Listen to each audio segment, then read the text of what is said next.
Welcome to the Talk Nerd to Me podcast, video cast, I guess. Maybe we'll call this one. We've done this before. This time we're doing it for our month of trades for Superman. All-Star Superman to be exact, because we feel that it deserves the star treatment, with your hosts, Pablo Gunner. The Ambassador, and Clark Kent in the background. Yes. So, we're already, into the movie. We just wanted to show you highlights of the movie, not the whole thing. That way, we cover the book, our written reviews for the graphic novel, which shows a lot more, and then we'll show you the best clips, and what we have to say about these best parts of the All-Star Superman DC animated film that's very closely based off of the animated film. Yeah.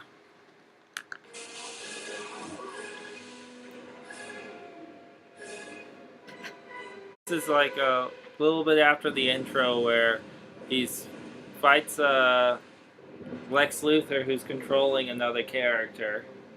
Right, yeah, the actual intro was all about his parents sending him away to Earth, and then it jumps right into Lex Luthor, and he's hatched this plan to make this spaceship go close to the Earth. And so Superman has to, not the Earth, the Sun, extremely close to the Sun. So that's what he does, is he goes to the Sun, and he goes to save the spaceship. And, he stops that guy that he was controlling, but this is where he gets the bad news that he has cancer. I like how they just kind of have him go, "Oh, I see." Yeah, it's really interesting. It's very, it's kind of like Gene talked about. It's kind of like them doing the Captain Marvel thing, where it's you have cancer. That's not exactly the way a hero dies, but it makes him more human too. To be like, your cells, you absorb too much sun, and therefore, you have radiation poisoning, or you've gotten cancer. Yeah. Because of it. So, and of course, it was saving people, doing what he does. And to make it even better, it's one of the few ways where it works having Lex Luthor as the villain, because Lex Luthor did this because he knew it'd kill Superman. Right, yeah, he did. It's all part of his crazy plan. And this is great. I just like how Morrison and then the movie itself shows Clark Kent. Right, how he's just like, they capture perfect the Clark Kent, which is, he's a bumbling idiot, he's very clumsy, he's really dorky, he's nerdy, and it's like he does all this stuff on accident, but it's actually on purpose. Yeah. So, I think this is one of the few stories and movies that have got down the Clark Kent perfectly. Yeah, this scene coming up right here is probably one of the coolest Clark Kent scenes ever done. Right, because it specifically depicts that, where he, as his disguise, he's saving, you know? And you just noticed the rock was falling right where he was standing. Yeah, right where he was walking. So that was really cool. I love the feistiness too of Lois Lane in this book and in this movie. Like, that's another thing that I felt was captured perfectly. She in the book she looks a little darker. I think she almost looks like Hispanic. How dark she is in the books, but she's not as dark. But the thing is that's one thing that's really cool about this book is... Oh, I love this right here. He's just like, "No, Lois, I'm Superman. Listen to me." Yeah. Yeah, that was a great moment. That was a great moment. And I love how they depicted... this fortress. The Fortress of Solitude, because it really is that exactly. And there's Kandor.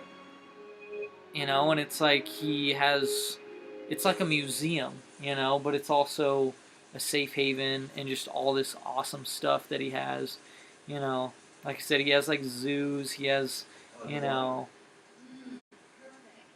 it's like a museum, library. It has all this stuff. Yeah, because a lot of stories miss the fact that the Fortress of Solitude isn't just like a fortress or a computer or anything like that. Yeah. It's an actual like library of the greatest Kryptonian and other things close to Krypton literature in the whole world. Yeah, you know what's another thing that I've never really cared for, or not really cared for, but I've never really been attracted to Lois Lane very much, except for in this depiction. Like this movie and this story, just this story in general. She's just very attractive. I've never really found her that attractive before, but just her personality, and of course the way she's drawn, but mostly her personality, I feel like, because you know as well as I do, I'm not even into Hispanic girls. So, the fact that she's looking a little darker in the book and I'm still attracted to her is a very good sign that, you're doing a good job. Because it was, what was it, Grant Morrison, right? Yeah, Who wrote it, and Frank Quietly, who did the art, which, like I said, art style sticks very closely to the book. Like, it's not exactly because it's so different, but it's so close. In fact, I feel like it's a lot closer than a lot of other translations, of the Yeah. book to film. So, It's really cool because this movie has like the older art style, but they still took the animation and made it a high quality animated film yeah. with that kind of art style. And I love how they lay this out too, because even now, as they're showing us this stuff, this is crucial to the entire story. What's Yeah. happening right now? They're showing that it's a sun eater, and he's feeding it, and it proves, To be an important factor factor in the end of the movie. So that's really cool. Like I said, you have to pay attention And to then this this stuff. part right here is just so creepy. I like how because it seems like a lot of times when they just say, yeah, so and so, they usually just have it as that and it's end. Mm-hmm. Not, wait, you've been lying to me for how long? Yeah. That's something that's really cool. She mentioned super intellect. That's something that they really tap into in this story. Is he is a smart guy? I mean, Yeah.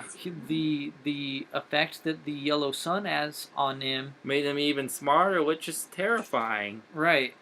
Because then you have someone ridiculously smart.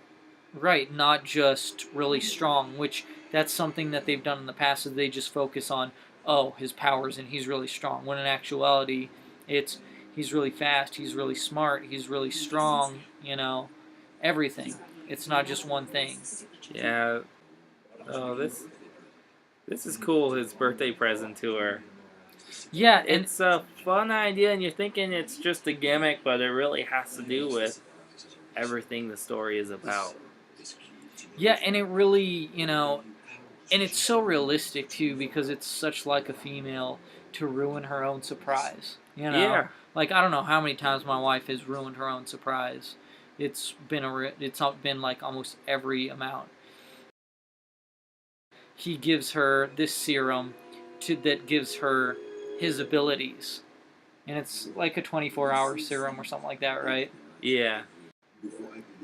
And now we have Lex Luthor on trial for what he did. And his claim of Superman made him do it, but I really like how they do Lex Luthor in this whole movie in general. Because pretty much he's crazy and evil, but then at the same time you kind of see the perspective he has with it. Yeah. And he's kind of afraid because he's like, no, one man cannot have that much power and be free to roam. He's going to eventually take us over. Right, and the voice actor that played him did a phenomenal job. Like he was just, it starts off pretty easy, but and by the end he is really intense, and he knocks it out of the park. Yeah, especially with the Clark and Luther dialogue was just really good the whole way through. It's really cool too to see Lois learning how he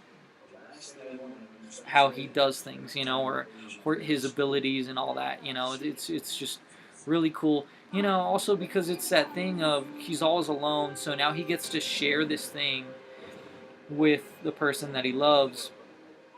Which who hasn't felt like that, where they want their loved one to understand how they are and how they feel, and to get them to experience that is something really special, Yeah, and the fun thing about this whole movie in general is it brings in the ridiculous characters that most people would say do not make a good comic Yeah. book or even movie characters. Hmm. Like these reptilian guys. Most people call them a joke Yeah. and everything else. But in this, it actually works well with the story. And now these guys are just trying to impress her, Yeah. That's just one of them, but there's another one, and they're all vying for her hand. Yeah. And she plays along with it, just because she's like, how often does an opportunity like this come along? So she just plays along with it, it's pretty funny. First you're thinking, oh, this is ridiculous, but then you realize. But after going through all these challenges, you realize what kind of people they really are compared to Superman. Yeah. That's exactly what it is. It's showing how he's better than these guys. I mean, obviously they have similar, strength, but they don't have the smarts, and they don't have his upbringing and his morals. His morals, yeah, especially. So, which this is the thing is, when you watch the movie, and like you look at this scene right there, he's just talking and he's going to settle it instead of just fight them and then wait for them to send more. He finds out why it happened and makes peace again. But what's great in the book is that everything that you see in this is extended, and not like extended as in they're stretching it out, but as you just get more of it, more greatness, essentially. A lot of this movie is summed up parts of what the book is. They take some parts out because they just don't fit in the flow of the movie. Yeah. And that's why they did such a good job of this in this, is translating it and making it work. The other thing they had to take out was that Bizarro world, which is a lot of fun to read, but I can't really see it working well on the screen. Yeah, same thing with the Jimmy Olsen, where he kind of goes crazy and evil, and that one's another one that I think, there's just some random stories in there, but they're really awesome reading them. In comic book style, they really work. They really flourish. But in a movie, I don't think they would so much, and, that's why it works when they took them out. It makes more sense that way. And that's another thing, too, is that he realizes is... or not that he realizes, but that he mentions, which is, hey, Clark Kent and Superman are the same guy. There's really no difference. Certain parts of me, I get to be myself as Clark Kent, and certain parts of me, I get to be as Superman. I mean, as Clark Kent, he doesn't have to, be this macho, I can, super confident guy all the time, like hold up, because if you come along to a superhero and he doesn't seem that confident, you're not going to have that much confidence in him, so he has to project this image of confidence and strength and intelligence, whereas as Clark, he can kind of let that down and be like, now I get to relax pretty much, Yeah, do his own thing. Right. He can I mean, because sometimes the Superman is the facade, which is, like I said, always confident, always, you know, this great image, this great icon, this great ideal, and he doesn't have to do that as Clark. The Phantom Zone. Yeah. That's cool. Just like those little things, those little kernels like that, It's enrich this story. Because pretty much everything in the Superman universe is pretty much mentioned in this movie. Right, it's all connected. It really is like a fan-made film. It feels like, or not really film, but story altogether. Yeah. I really like is the fact of the whole newspaper thing, especially in the graphic novel. Yeah. Where he's having to go do his great deeds before he goes. And that's something that I felt was done better in the book. But it's one of those things, too, where in the comic, you can take time to do those things, to focus on those things, and it's okay.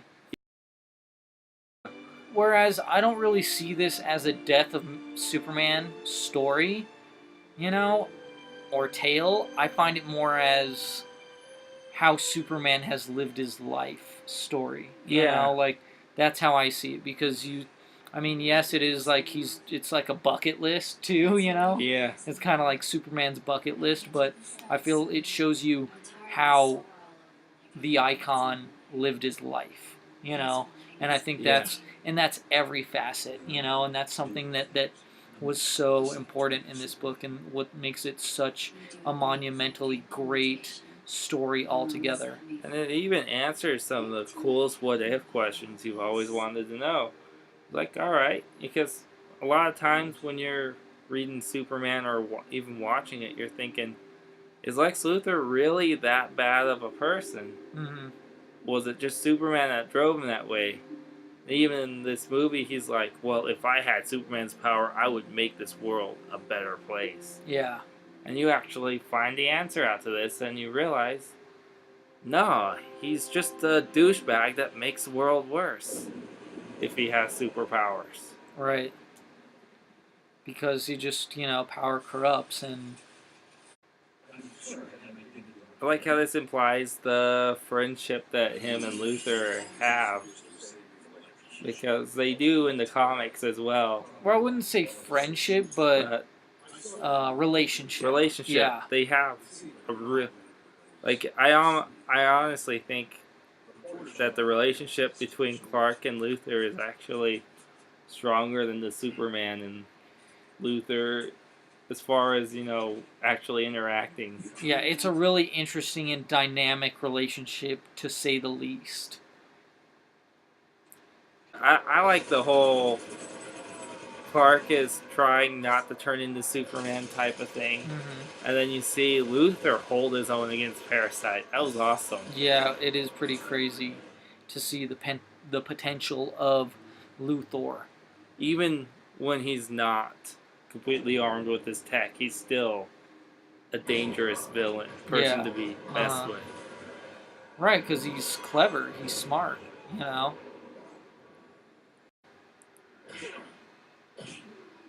love it. Luthor roughing up Parasite.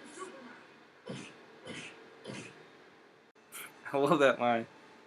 You're everything Superman's not. Yeah, I love that moment too, because it really shows that Luthor is not afraid to get his hands dirty. He's not. It shows his true darkness side, Yeah, and I love this part. It's like, you find out Luthor could escape anytime he wanted to. Mm-hmm. Well, I just love this whole dialogue. Pretty much shows you, even though Luthor's done all this crap, Clark is still like, they could have done so many great things together. Mm-hmm. This is one of the few movies that really, and books that really finds a solution to Kandor. Mm-hmm. Most time it's just locked away in the fortress. I feel like it really sums up a lot of the history of Superman, though, too. I mean, this Kandor thing, which we saw in, Superman Unbound. Superman Unbound, which is roughly based off Jeff Johns' run Brainiac. of Superman Brainiac, that story arc, which then led into Superman New Krypton. You know, it's also great. They answer those questions like that. He specifically says we can't ever have kids because our biologies are so different. I love this whole idea that other Kryptonians survived. Right. Right, because even if you do release Kandor, are all of them going to be good? Yeah. And the obvious answer is no, they're not. So what are you going to do? What's going to happen? What's going to be the result of that? And that's another one of those things that, like we said, it's covered in the past, but done in a different way that it feels so fresh and new. And yet it looks so retro. Like their outfits, they really do look like the original back in the day stories that you used to see back when the character was created. Yeah, especially their whole Kryptonian getup looks so right, the way they cheesy. dress, and the colors, the style, everything. And this is great too. Like, you think these people are bad people, but it's great towards the end the way it's resolved. You realize they're not horrible people. They just kind of were dropping their morals, and then they realized it because of Superman. Right, and he just wanted somebody to take over for him too. He was like, hopefully when I'm gone, these people will take my place. And it's also one of those things that's brought up in the death of Superman, which is who's going to take his place, who's going to fill that void, which Gene talked about. That is a result of the death of Superman, Yeah. And that's what we're talking about. That's what makes the story so great, is all these different elements from all past stories incorporated in a new, fresh, different way. And I love this. They start seeing it his way. And you get this great Kryptonian moment with these guys that really seemed like horrible people at first.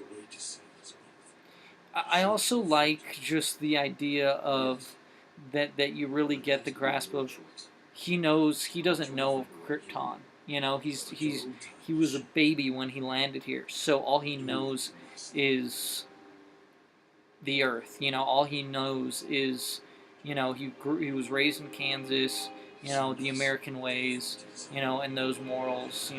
That his parents brought him up with, not the Kryptonian ways. So his alliance is to the people of Earth. To the Earth. The inhabitants of Earth, not so much his people, the Kryptonians. Oh, I love this whole Jonathan Kent thing in the graphic novel. Oh yeah, it was so great. In the graphic novel, they actually show how he died, and just the way they explained it was he ended up sacrificing his father to save other people. Yeah. Right, and it's a time travel thing, and there's all kinds of stuff that happens.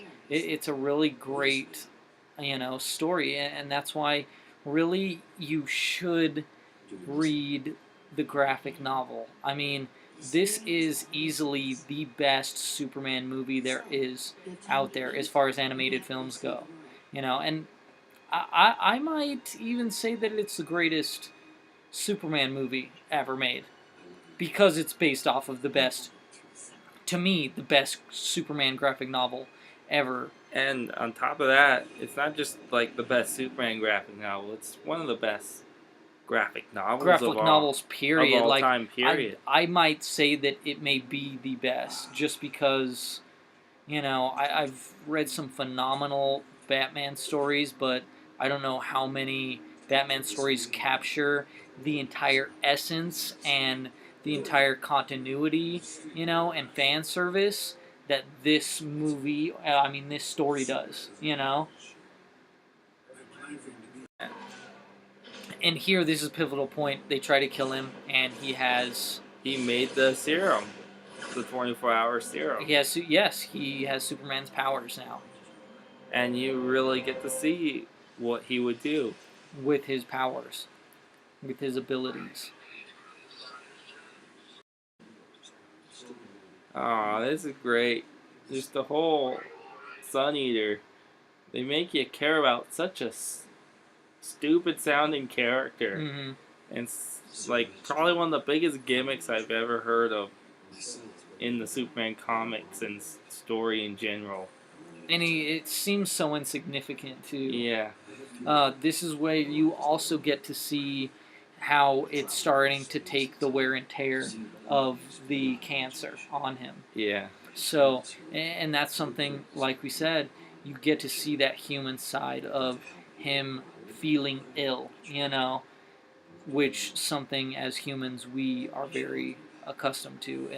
And it's always great to see this godlike character relate to us, This is crazy. They make another really dumb Superman villain crazy awesome in this one. It's basically a star that's a computer. It's always been kind of a dumb villain, in my opinion, Solaris. Yeah. But in this movie, he's viable, and he's actually helps make the movie good. Right, essentially he is, what a biggest threat, I think, in this movie. I think he's the true villain of the movie. Yeah. I mean, he's the ultimate one, by the end of this. Because literally, all he did was talk to Lex Luthor because he knew he could have Lex Luthor play into his hand. Right, he made a deal with the devil, essentially, just so that he could have his way. He just had enough of Solaris. No, I'm not going to keep you alive. You're going to try to destroy this planet if you keep doing this crap. Right, and it's another one of those few instances where you feel that he's justified. I mean, he's about to die. He's about to die, and this guy pretty much is going to blow up the Earth. Even right now, he's still blowing up the Earth, even though he's dead. Because he already did the damage to the sun. Right, exactly. This is great, too, when he's all frail and weak, and he's doing the big story. It's ironic that he's writing a story about himself dying. Oh, in the graphic novel, this is where he goes to the see everyone who's died in his past. Such a good part of the graphic novel.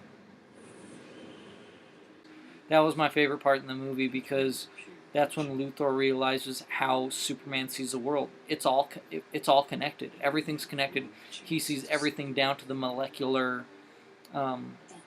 design, molecular level, and he sees how every single thing is connected, and that's why he has such care for every single life, because he gets the scope of it,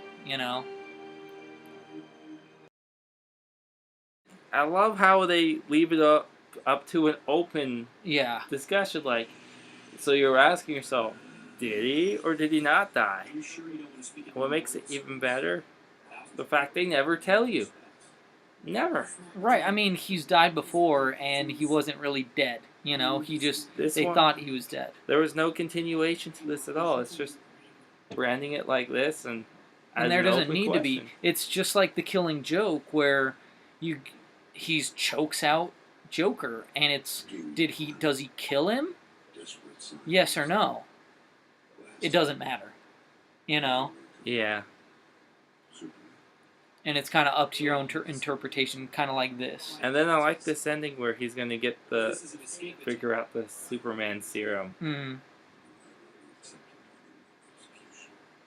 And it's just interesting. It's kind of a borderline repentant Lex Luthor who's really realized, I'm a horrible person. Yeah. And so now he's feeling so much guilt, he doesn't even want to escape.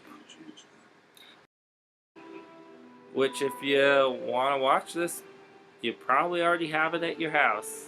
Yeah, I And mean, not even know it because it's on Netflix. It's probably one of the best deals you can get on Netflix. yeah, it's on Netflix. I mean, I personally would say to get it on Blu-ray, because there's so many awesome extras, and oh, this is the iconic image, which you can't see because it's whited out. Yeah, But that's right. They just take the art from the comic book straight from the comic, yeah. and show it.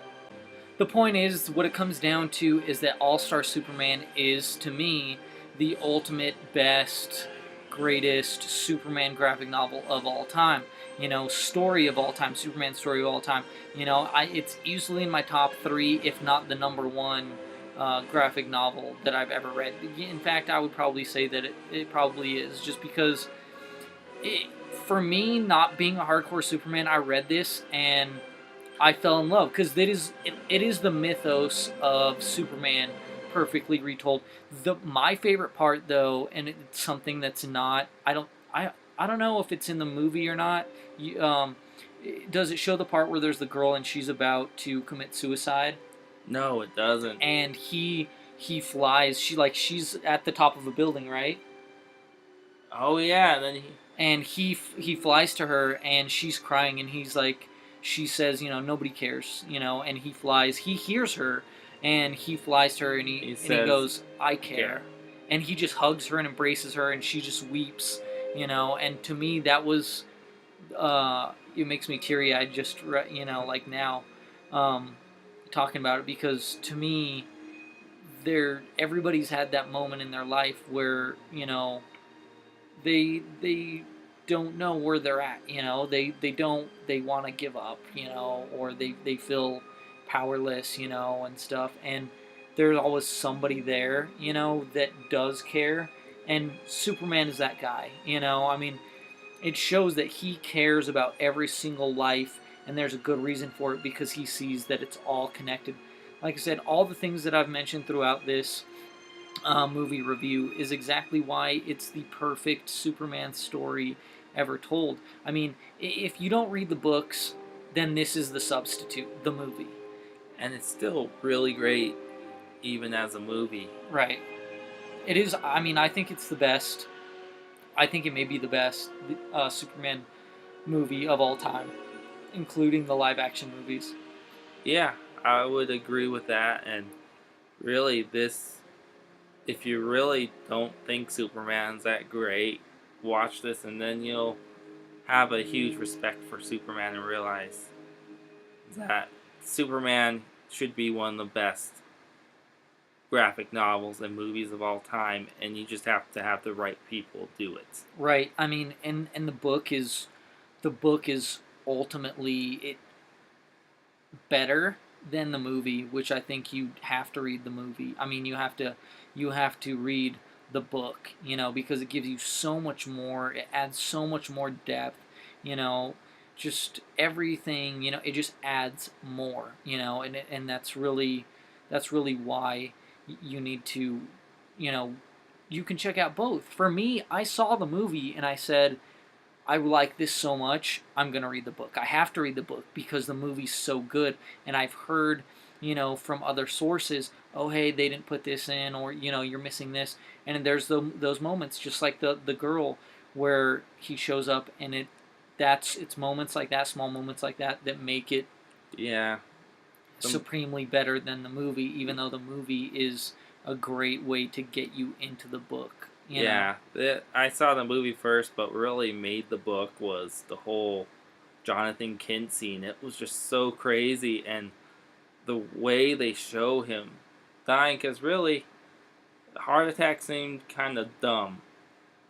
Really, the other iterations of his death like that. But this one kind of shows you, well, yes, the heart attack killed him, but the reason why he died from it is because Superman was literally overwhelmed with too many things going on at once and couldn't do everything and save everyone. Right. So, I mean, as far as the movie goes, I would say that the best books to read as far as the movie goes are Superman, Earth 1, Volume 1 and 2.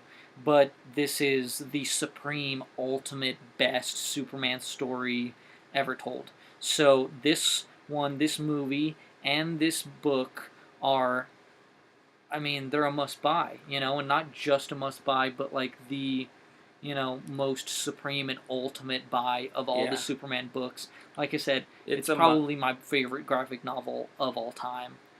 Just because I'm not even a Superman, I'm not a hardcore Superman fan, but absolutely fell in love with Superman after that. Like I said.